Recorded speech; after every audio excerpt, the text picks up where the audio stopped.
Good afternoon বন্ধুরা, কেমন আছেন? আশা করি সবাই ভালো আছেন। আমি গ্যাস জ্বালিয়ে দিলাম। তো আজকে আমি করব আমুদে মাছের একটু ওই জিরে গুঁড়ো, ধনে গুঁড়ো, এই টমেটো, পেঁয়াজ দিয়ে কোনো মশলা দেব না। এই যে আমুদে মাছটা আমি নুন ছাড়া হলুদ দিয়ে মাছটাকে মাখিয়ে রেখেছি, কারণ আমুদে মাছে নুন দিতে লাগে না, নোনা মাছ তো। নুন দিলে সেই তরকারিটা বেশি নুন হয়ে যায়। আর তাতে আমি একটুখানি এই যে আলু দেব, আলু দিয়ে করব। দেখতে থাকো কেমনভাবে করি। আমার তো রান্না একটু একটু, ঠিক আছে, হতে থাক থাক। গরম হোক তেলটা। তেল গরম হয়ে গেছে, এবার মাছগুলো দিয়ে দিই। বাবা কাটতে হোক, মাছগুলোকে ভাজবো। দিয়ে দিই।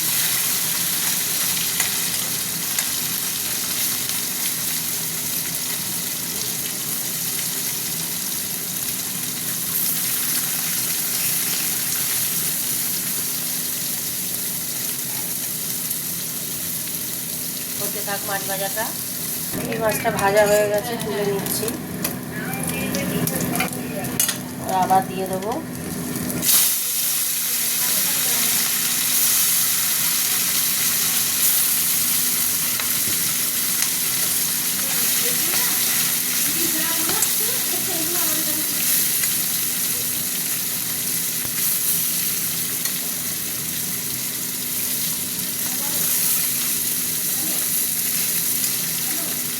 ভাজা হতে থাক। এই মাছটা ভাজা হয়ে গেছে বন্ধুরা, তুলে নিচ্ছি। আর দুবার হলে হয়ে যাবে। দিতে হবে।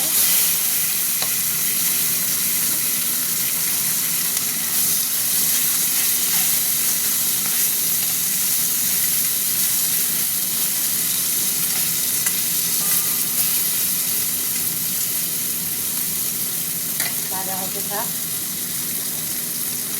এটা হয়ে গেছে বন্ধুরা, তুলে নিচ্ছি।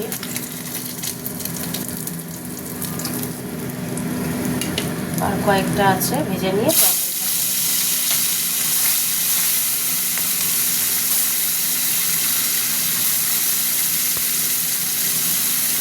হতে থাক।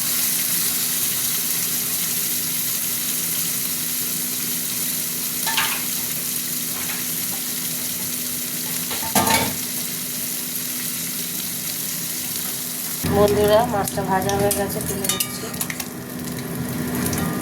এইবার আমি কী করবো, সর্ষের তেলে রান্না করব। এতেই আমি সর্ষের তেল দিয়ে দিচ্ছি। একটু মিষ্টি দেবো।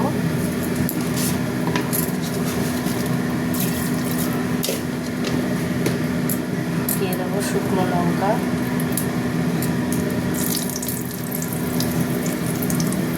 আর দিয়ে দেবো কালো জিরে। এই যে কালো জিরে দিয়ে দিলাম। দেখো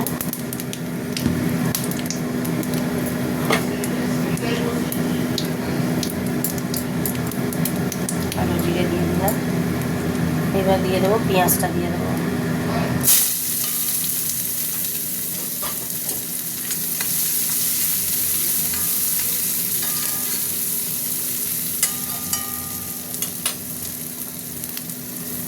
টমেটোটাও দিয়ে দিলাম। পেঁয়াজ টমেটোটা একটু একসঙ্গেই নরম হয়ে আসলে তারপরে আমি মশলা দেবো। কিছু মশলা দেবো না, আমি এতে লঙ্কা গুঁড়ো, হলুদ গুঁড়ো, জিরে গুঁড়ো, ধনে গুঁড়ো, বাস এই দিয়ে নুন মিষ্টি দিয়ে রান্না করবো। খুব ভালো লাগে। তার নামানোর সময় ধনে পাতাটা দিলে টেস্ট হয়। এটা হতে থাক। এবার এর সাথে কতগুলো কাঁচা লঙ্কা চিড়ে দিয়ে রেখেছিলাম, আর এই যে আলুটা দিয়ে দিলাম।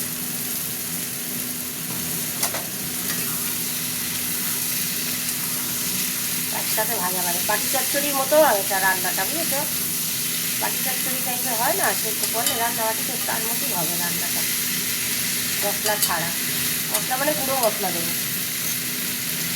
এটা হতে থাক। দেখো বন্ধুরা ভাজা ভাজা হয়ে গেছে। এবার আমি মশলাগুলো দিচ্ছি। প্রথমে দিয়ে দিলাম হলুদ দিয়ে দিলাম। এবার এটা দিলাম ধনে গুঁড়ো। আচ্ছা, এবার দেবো জিরে গুঁড়ো দিয়ে দিলাম অল্প করে। এবার দেবো লঙ্কা গুঁড়ো বেশি নেই। দিয়ে দিলাম লঙ্কা গুঁড়ো, নেই বলেই পড়ে গেল, হায় ভগবান। ঠিক আছে, এইবার আমি দেবো নুন, অল্প করে নুন দিলাম, একটু হালকা স্লাইড জল দেবো মশলাটা কষার জন্য। এইরকম গুঁড়ো মশলা, হ্যাঁ, অন্য কোনো মশলা আর যাবে না। একবার বাড়িতে করে খাবে, অসাধারণ সুন্দর লাগে, খেতে ভালো লাগে, জানো তো। একবার বাড়িতে করে খাবে।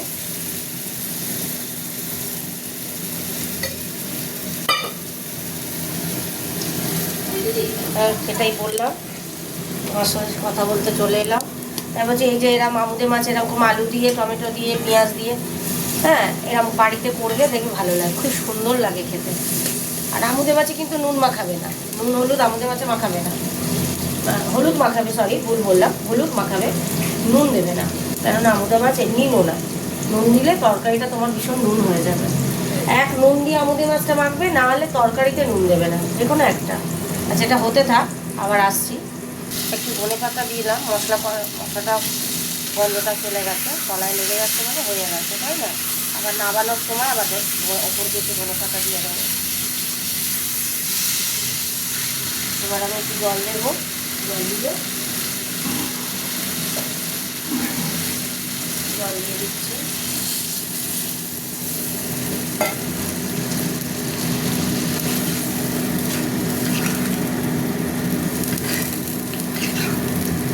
নুন মিষ্টিটা ঠিক আছে কিনা দেখে নিই। ঠিক আছে, কিন্তু একটু নুন লাগবে, মাছে তো নুন দেওয়া নেই। নুন দিয়ে দিলাম, এর সাথেই মাছগুলো দিয়ে দেবো, মাছগুলো দিয়ে দিলাম।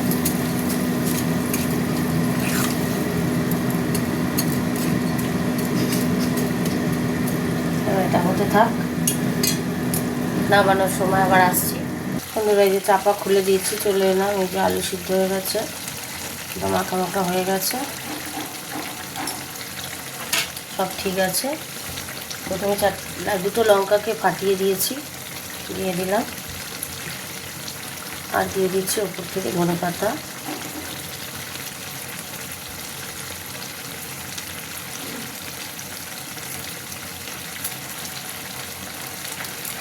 ধনে পাতাটাও দিয়ে দিলাম।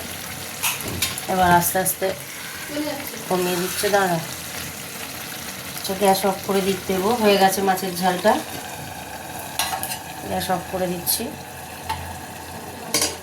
তো তোমরা আমাকে কমেন্ট করে জানাবে কেমন হয়ে, ঠিক আছে? কমেন্ট করে জানিও কেমন হয়েছে। মাছের ঝালটা কমপ্লিট হয়ে গেল। এরমভাবে শুধু গুঁড়ো মশলা দিয়ে আমুদে মাছটা করলাম, ভালো লাগে, বাড়িতে একদিন করে দেখেও ভালো লাগবে। তো আজকের মতো কমপ্লিট রান্না, টাটা, আবার অন্য কোনো রান্নায় দেখা হবে।